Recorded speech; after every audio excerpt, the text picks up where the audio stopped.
ACL जो टेयर हो जाता है या ACL सर्जरी के बाद या सर्जरी से पहले क्वाड्रिसेप्स का जो मसल्स है या जो थाई का मसल है वो इतना जल्दी पतला क्यों पड़ जाता है और एकदम ऐसा लगता है कि किसी में बलून में से हवा निकाल दी और इतना पतला पड़ जाता है, 1-1.5 महीने बाद में काफ़ी सूख जाता है। इसके क्या कारण है वो मैं आज आपसे डिस्कस करूँगा।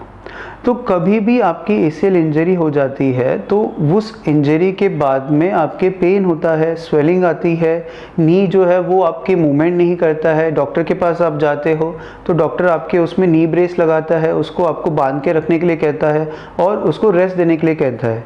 वो आप कुछ दिनों तक रखते हो, तो जैसे ही वो हटाते हो तो आपके नी में ऑलरेडी जो अपोजिट साइड का नी है उससे 15 से 20% मसल का जो साइज़ है वो पतला हो जाता है। इसको हम कहते हैं डिसयूज एट्रोफी, या कम काम में लेने की वजह से जो मसल की साइज़ है वो ऑटोमेटिकली कम होना शुरू हो जाती है।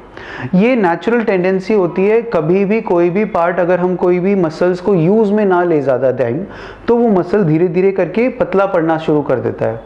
तो वही चीज़ हमारी ACL टेयर होने के बाद में कम यूज़ में लेने की वजह से वो एक पार्ट होता है कि आपका मसल का क्वाड्रिसेप्स का पार्ट जो है वो पतला हो गया है। अब सर्जरी के टाइम पे या सर्जरी के टाइम पे जब आप जाते हैं, अगर आपने प्रीहैबिलिटेशन नहीं करी हुई है तो उसमें क्या होता है कि जो मसल का जो साइज़ होता है वो ऑलरेडी आपका पतला है, तो उसमें ऑपरेशन के टाइम पे भी हमारा ऑपरेशन के बाद में जो पेन होना हो या उसको आप यूज़ में कम लेते हैं और नी ब्रेस लगता है, एक्सरसाइज भी होती है बट इतनी ज़्यादा नहीं होती क्योंकि हम चलते नहीं हैं, कंटिन्यू वॉक नहीं करते हैं, बहुत ज़्यादा हमारी हालचाल नहीं होती, तो वो भी एक पार्ट होता है कि मसल की साइजेस वो कम पड़ना शुरू हो जाती है। तो अप्रॉक्सीमेटली हमारा जो मसल का साइज़ जो पहले था उससे 50% टू 60%, 70% आपका 1-1.5 महीने में कम हो जाता है।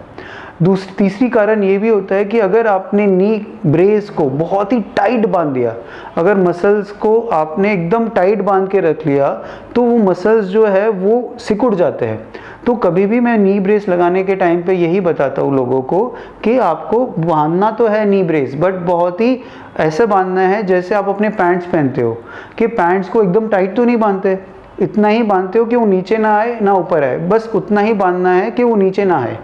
और बाकी टाइम पे जब भी आप एक्सरसाइज कर रहे हो उस टाइम पे उसको खोलना है, और बाकी जब भी लेटे हो तो उसको लूजली बांधना है, बहुत टाइट नहीं बांधना है। बट खाली वॉकिंग के टाइम पे आपको थोड़ा सा ऐसा बांधना है ताकि वो स्लिप ना हो। तो टाइट जो नी ब्रेस बांधना होता है वो भी एक कारण होता है नी मसल्स की वेस्टिंग का, है ना। एक्सरसाइज की कमी, अगर आपने एक्सरसाइज की फ्रीक्वेंसी, ऑपरेशन के बाद में हम स्टैटिक एक्सरसाइजेस, क्वाड्रिसेप्स की एक्सरसाइजेस, थेराबैंड से सेकेंड डे ऑफ ऑपरेशन, जैसे ही ऑपरेशन हो जाता है अगले दिन से ही हम स्टार्ट कराते हैं। अगर उसमें आपने ढिलाई रखी कि हम तो सर अभी तो पेन है, मैं तो नहीं कर पाऊंगा एक्सरसाइजेस, अभी मुझे नहीं करना है एक्सरसाइजेस, थोड़ा सा कम करूंगा, या दिन में 2 बारी 3 बारी करी है, तो वो आपके मसल्स को भी सुखाएगा। तो मैं अपने पेशेंट्स को यही कहता हूँ कि जैसे ही आपका ऑपरेशन हो जाता है आपको उसी दिन शाम से एक्सरसाइजेस शुरू करनी है, और अगले दिन से तो आपको हर 2 या 3 घंटे में 5 एक्सरसाइजेस, जो पहले महीने की ACL बाद एक्सरसाइजेस होती है वो हर 2-3 घंटे में आपको 10 से 15 रेपिटेशंस करनी पड़ेगी। तो उसी से आपका धीरे धीरे मसल्स का साइज आपका मेंटेन रहेगा, टोन रहेगा, और आपके सेकेंड मंथ बाद में, थर्ड मंथ बाद में जो रिकवरी की रेट है वो बहुत अच्छी होने की चांसेस होती है। टाके निकलने के बाद में इलेक्ट्रिकल स्टिमुलेशन, अगर आपको इलेक्ट्रिकल स्टिमुलेशन आप कराते हो मसल्स का फिजियोथेरेपी में, प्लस साथ में एक्सरसाइज करते हो, तो वो भी मसल्स को कॉन्ट्रैक्ट करता है और वो भी मसल्स को स्ट्रॉन्ग करने में काफ़ी हेल्प करता है। सेकेंड मंथ में आपके वेट के साथ एक्सरसाइज करना बहुत ज़रूरी है, तो आपको स्लो वेट भी स्टार्ट करने चाहिए, लाइट वेट से, और धीरे धीरे मसल्स को बढ़ाने के लिए वेट्स भी इंक्रीज़ करने चाहिए, तो उससे आपका मसल्स और ग्रोथ होता है। तो ये तो कारण थे आपके मसल्स वीकनेस होने के ACL के बाद में, और उसको गेन करने के कुछ स्मॉल टिप्स मैं आपको बता रहा हूँ। तो आई होप आपको इस वीडियो द्वारा ACL के बाद या ACL से पहले जो मसल्स वीक हो गए उसके कारण पता चले हो। आपको ACL लिगामेंट के कोई भी इंजरी हो तो प्लीज़ हमें अपनी MRI व्हाट्सएप करें ताकि हम उसको ठीक करने में आपको हेल्प कर सकें। Thank you so much.